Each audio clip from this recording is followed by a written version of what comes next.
Well, this is the bride. The bride is a condemned base, and the idea is that I'm supposed to make her, bring her back to life. And I'll tell you why she's going to be called the bride when we get to the end. She's a 1920s or 1930s student model base made in Germany.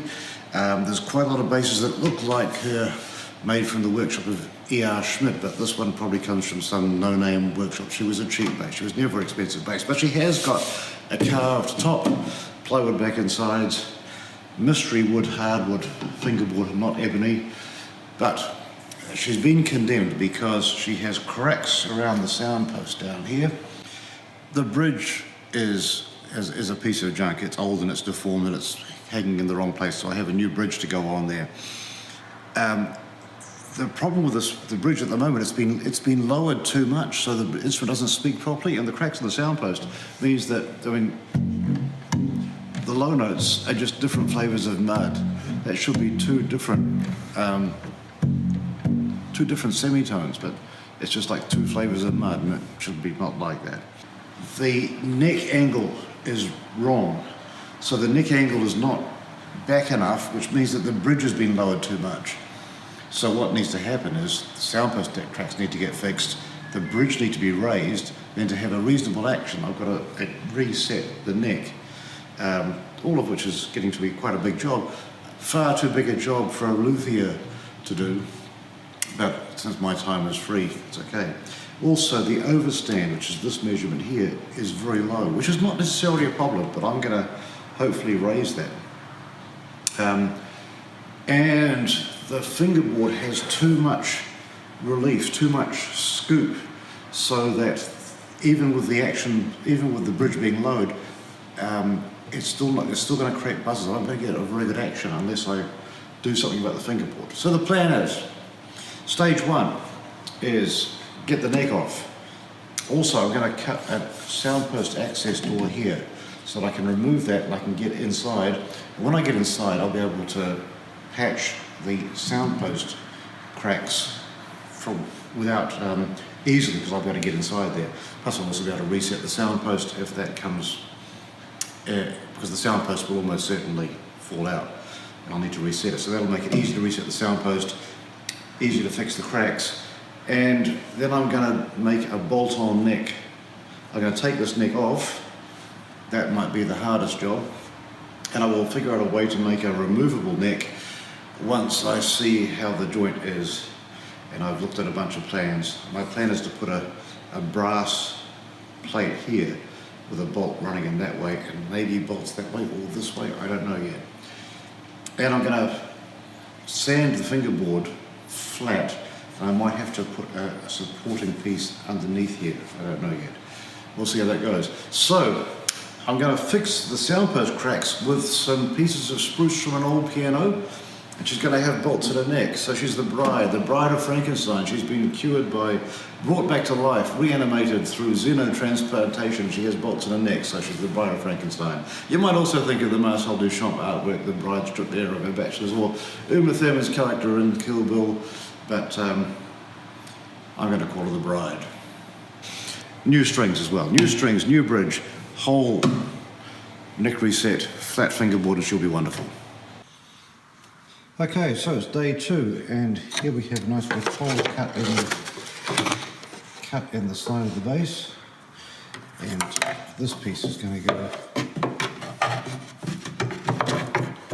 in like so, which will allow me to mount that cut piece back into place. And that allows me to get inside to mount the soundpost to fix the cracks from the inside, and if need be, I can also reach up to reach right in to the bottom of the neck block. Now over here, in terms of getting the neck out, well, this has been I knew this was going to be a hard job anyway. So at the moment, you've got a bunch of palette knives stuck in the crack there, which, and I've made some progress. I've got that side pretty much clear using heat and moisture, heat and water. I'm going to get this side open. It's already starting to crack open a little bit.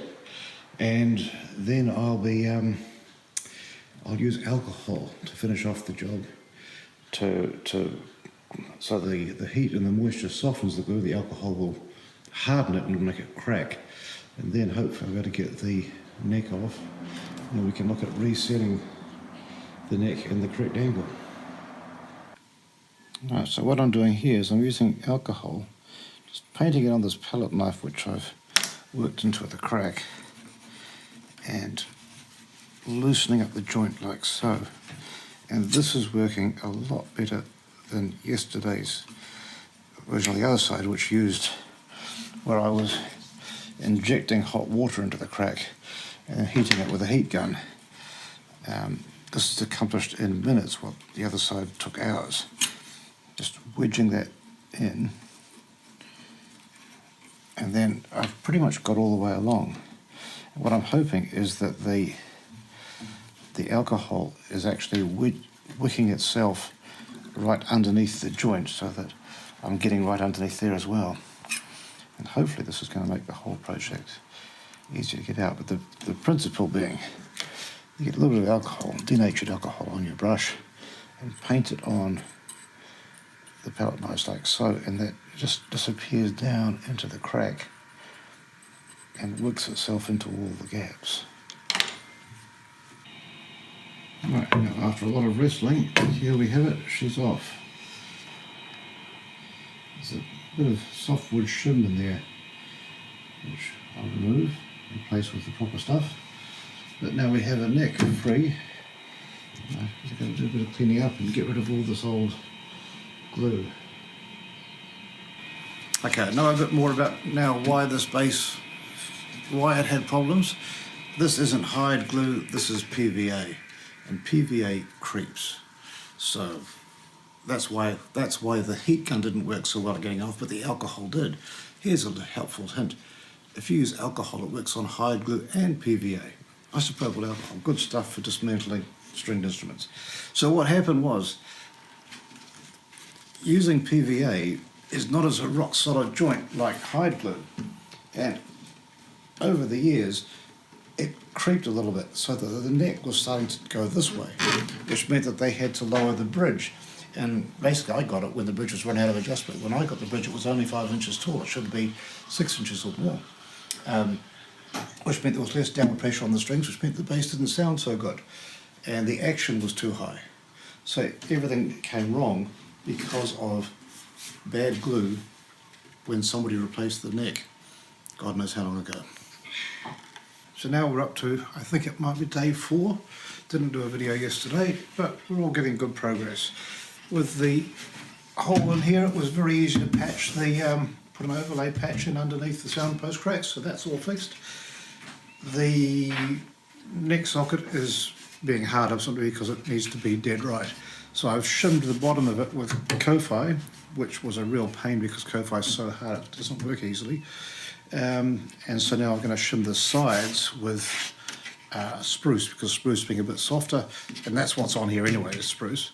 But softer will be easier to work, and it'll be a little bit more forgiving, so the wood will sort of squeeze in, I hope, as opposed to Ko-Fi, which is more like using steel and doesn't bend at all.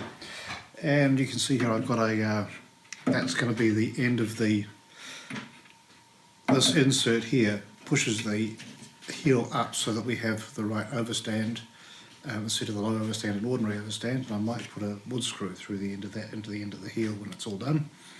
And the heel's going to go on, and I'm going to use these, which is a hex bolt, hex key bolt that end, and these fancy nuts, which as you tighten up pulls into the soft wood on the inside, which I can reach because of the trapdoor, and then becomes a really nice captive nut that you don't have to get into. So if you want to take the neck off, you just undo these with the hex key, pull out the 2 bolts, take the neck off.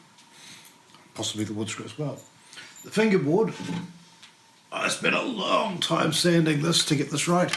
Now it was ebony, as in painted black, and the paint was all wearing off, so I just took the paint off, and that's a nice piece of what appears to be pear. And pear is a good wood. It's got a janker hardness which is comparable, which is not that far. It's only slightly softer than ebony. It has survived 80 or 90 years of playing, and so I reckon it's good to go. The only thing was, because it had bowed this way, so I've sanded it back plain and sanded it back here and up by the nut to try and flatten it out, and I've got it to being reasonably flat, not perfect, but it's sort of comparable with an ordinary action. Maybe a little bit too much scoop on the G and a little bit too little on the E, but not far off. Like it'll be quite playable, I think, once I adjust the nut, because the nut is now taking a couple of millimetres off here, so I just drop the nut down. I think we'll have a good neck there. And it's got nice framing on it. Nice piece of pear. Why would you want to paint that black? Okay, progress. This is day 5 or day 6. The neck is back on. She's got 2 big bolts in her neck running right through, which are attached from underneath. And I've rebuilt this. This is actually the button. This piece of wood, this new piece of spruce, is glued in here. So it's, because of the angle of the back of the heel, it's helping to support the neck joint as well. The neck joint feels really solid. Fingerboard's all nicely planed. That's all ready to go. Last things to do is to refit the bridge and do the nut. So the process is going to be, first of all, shape the bottoms of the bridge feet so that they're a perfect match for the surface, and that these are going to be cut down so that they're 4mm thick, which is the right thickness. Once I've got those right, then it's get the nut right. So I'll put the old strings back on, and the measurement is supposed to be that a business card fits underneath there. Well, I've measured my business card. It is 0.4 of a millimetre thick, and this palette knife is 0.4 of a millimetre thick, exactly the same thickness. So my idea is to hold that under there and then file the slot down until we just touch that one. And by holding it in place, I'll protect the fingerboard, but I'll also mean I'll get exactly the right distance. With the old strings, I'll be able to get the width of the nut filed. And when I've got the nut filed, then I'll put the bridge back on. And the bridge, being a nice new one, is big. Now these much bigger than the old one. The old one is, only 5 inches tall, and I need a much bigger bridge. So I'll cut the bridge to be 1 centimetre higher than I think it should be, and then cut down each string until I get them in exactly the right place, level off the top, and then she should be a playable bass again. Here she is, and she's finished, sort of. I've stained the back there, strung her up with Corelli strings. She sounds beautiful. I'm just going to break my bass guitar habits. I want to vibrato this way. Before, it was such a chore to fret anything. But the Corelli strings are quite low tension anyway, and sounding good. And the low action, now that the neck's nice and flat, is makes it so easy to play.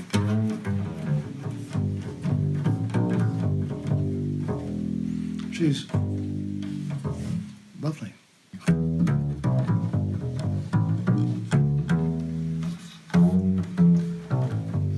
So she's the bride because she's got scars.